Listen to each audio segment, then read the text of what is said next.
Pemirsa apa kabar? Mari kita ikuti Warta Berita PTS tanggal 27 Januari. Kasus penganiayaan balita 1 tahun bernama Kai Kai oleh 2 pengasuh bersaudari 2 tahun lalu sempat mengguncang publik. Pengadilan tingkat pertama menjatuhkan hukuman penjara seumur hidup kepada kakak dan 18 tahun penjara kepada adiknya. Pada tingkat banding, Pengadilan Tinggi hari ini menolak permohonan banding dan mempertahankan putusan semula. Perkara ini masih dapat diajukan kasasi. Pada 27 Januari, Pengadilan Tinggi menolak permohonan banding 2 pengasuh bersaudari bermarga Liu dan mempertahankan putusan pengadilan tingkat pertama. Kakak Liu Caixuan tetap dijatuhi hukuman penjara seumur hidup, sementara adiknya Liu Luolin tetap divonis 18 tahun penjara. Keduanya pada tahun 2023 dipercaya merawat balita laki-laki berusia 1 tahun bernama Kai Kai, tetapi diduga melakukan penganiayaan berkepanjangan hingga korban mengalami lebih dari 40 luka di tubuh dan meninggal. Meski terdakwa sempat menyampaikan permohonan maaf, majelis hakim menilai putusan sebelumnya tidak bias. Selain perkara ini, kedua pengasuh juga masih menjalani proses hukum atas dugaan penganiayaan terhadap 2 balita lainnya di Pengadilan Negeri Taipei. Setelah 24 tahun, uang kertas dolar Taiwan akan segera hadir dengan desain baru. Bank Sentral hari ini resmi memulai proses pemungutan suara desain ulang dengan mengusung tema Sering Keindahan Taiwan. Masyarakat dapat berpartisipasi melalui situs resmi hingga 13 Februari mendatang. Keseluruhan proses diperkirakan memakan waktu 2,5 tahun dengan biaya produksi setiap lembar uang baru sekitar 5 dolar Taiwan. Uang kertas pecahan $100 dan $1.000 saat ini akan didesain ulang setelah 24 tahun. Bank Sentral tanggal 27 mengumumkan desain baru uang kertas akan menampilkan keindahan Taiwan sebagai serangkaian temanya. Bank Sentral telah mengusulkan 12 nominal dengan tema berbeda. Warga dapat melakukan voting lewat situs resmi. 它其实是一个很复杂的，因为它要牵扯到里面的防伪功能，然后它要有一个系列感的这个感觉。梅花鹿不是主题。 它彰显的是一个保育的观念，我想大家应该都知道。那梅花鹿，近期就是繁衍比较多，那我们可能保育动物保育呢，可能要往更需要的地方去做。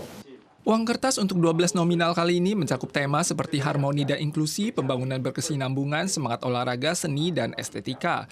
Voting akan dibuka mulai sekarang hingga 13 Februari sore. Warga dapat melakukan voting lewat verifikasi email. Setiap orang dibatasi 1 suara dan maksimal 5 tema. Bank Sentral telah membuka layanan penukaran uang di 455 cabang perbankan pada 8 instansi finansial guna memenuhi kebutuhan masyarakat akan penggunaan uang kertas baru untuk angpau.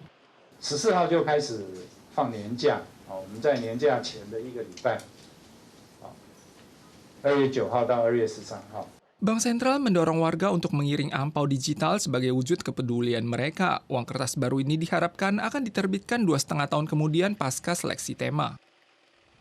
Militer Taiwan mulai hari ini menggelar latihan kesiagaan tempur khusus menyambut Tahun Baru Imlek. Latihan melibatkan unit Angkatan Darat dan artileri dalam operasi gabungan darat dan udara. Sorotan utama latihan ini adalah pengerahan sistem roket multiluncur HIMARS untuk dukungan wilayah lintas dan menunjukkan daya tempur yang kuat dari persenjataan generasi baru.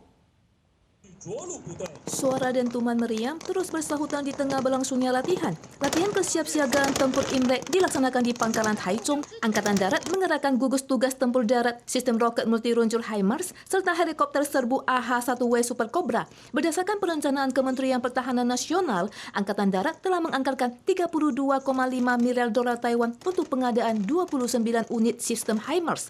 Dengan target penyelesaian pada tahun 2027, melalui latihan ini, militer Taiwan memperkuat pelatihan berbasis pertempuran nyata dan menunjukkan tekad untuk membela dan menjaga kedaulatan negara.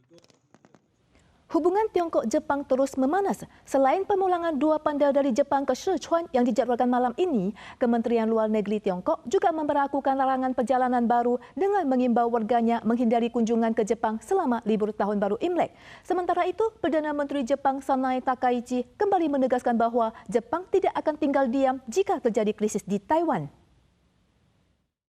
Seiring ketegangan Tiongkok-Jepang, 2 panda yang tinggal di kebun binatang Ueno Tokyo di Jepang akan dipulangkan ke Provinsi Sichuan, Tiongkok tanggal 27 malam dengan pesawat.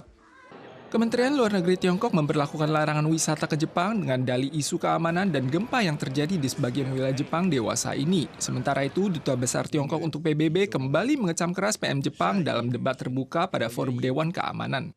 我们敦促日方正视历史，反思纠错， Saat diwawancara media, PM Jepang menegaskan kembali bahwa Jepang tetap terbuka untuk dialog dengan Tiongkok. Jepang akan terus berupaya membantu Tiongkok memahami posisi Jepang melalui dialog langsung dengan Presiden Xi Jinping.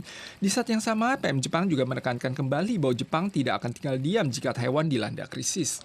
そこで大変なことが起きたときに私たちは台湾にいらっしゃる日本人やアメリカ人救いに行かなきゃいけないわけです。 Mengutip contoh serangan terhadap militer Amerika selama evakuasi bersama warga Amerika dan Jepang, PM Jepang menunjukkan jika Jepang tidak melakukan apapun, hal itu akan mengancam aliansi keamanan Amerika dan Jepang. Pernyataan ini dipandang sebagai penegasan kembali sikapnya terhadap komentar isu Taiwan.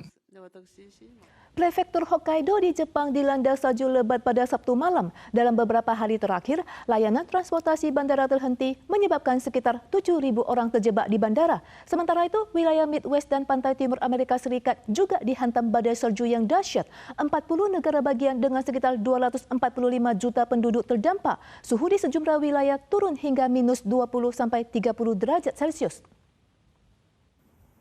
Badai salju menerpa negara bagian New York dan menutupi sejumlah kendaraan di atas jalan. Mesin pembersih salju berukuran besar dan kecil telah dikerahkan untuk membersihkan salju. Badai salju melanda 40 negara bagian barat tengah dan pantai timur Amerika sejak tanggal 25, mendatangkan geropel, hujan es, dan angin kencang. Salju lebat memicu kendala bagi pejalan kaki dan pengemudi. Jalanan licin membuat mobil tergelincir dan saling bertabrakan. We are anticipating the longest cold stretch and the highest snow totals the state has seen in several years. Already, records in the state have been shattered. Gubernur New York mendesak warga untuk menghindari berkendaraan atau beraktivitas di luar rumah. Badai juga berdampak pada transportasi udara dengan pembatalan 16 ribuan penerbangan selama akhir pekan. Badai salju menyebabkan suhu unlock mencapai minus 20 derajat Celcius hingga minus 30 derajat Celcius. Tempat penampungan sementara telah dibuka. Badai ini menyebabkan Washington DC dan setidaknya 24 negara bagian lainnya memasuki kondisi darurat. Salju juga turun di Hokkaido, Jepang. Kendaraan di atas jalan terjebak salju, pengemudi baru bisa keluar dengan bantuan warga yang lewat. Menurut warga Taiwan yang bekerja di daerah tersebut, walau telah mereda, badai salju telah memengaruhi transportasi darat dan udara. Sarana kereta dan bus di luar bandara New Chitos dihentikan, bahkan taksi pun tidak tersedia. Sebanyak 7.000 penumpang terlantar. Para pemirsa sekalian, sekian Warta Berita PTS. Berikutnya mari kita saksikan balap kereta runcul di Polandia. Kita soal lagi di lain kesempatan. Sampai jumpa.